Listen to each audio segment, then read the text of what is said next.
আসসালামু আলাইকুম, কথাগুলো শুনে যান। দুই পয়সার মৌলবী সমালোচনা করে মোল্লা ওমরের, উসামা বিন লাদেনের। তারা মাসলাক ভিন্ন, ইসলামের মূলে তো এক।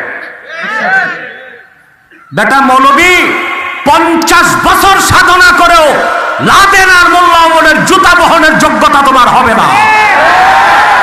যারা জীবনটা বিলিয়ে দিল আল্লাহর দ্বীন কায়েমের জন্য, যুক্তরাষ্ট্রের মতো সন্ত্রাসী রাষ্ট্রের 20 দাঁতকে ভেঙ্গে যারা ইমারত ইসলামিয়াকে কায়েম করেছে, বেটা দোয়া করতে পারো না, সমালোচনা করো, ওই জুতাটা বহনের যোগ্যতা হয় নাই।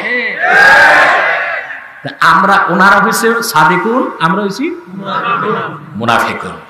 ওনারা হয়েছে, আমরা হয়েছি। এই জন্য এই থেরাপি চলতেছে। কি চলতেছে? মুনাফিকি যতক্ষণ বের না হবে এই থেরাপি চলতেই থাকবে, ঠিক কিনা? তাহলে আমি কি বলতে চাচ্ছি? সত্যিকার মুমিনের পরাজয় নাই।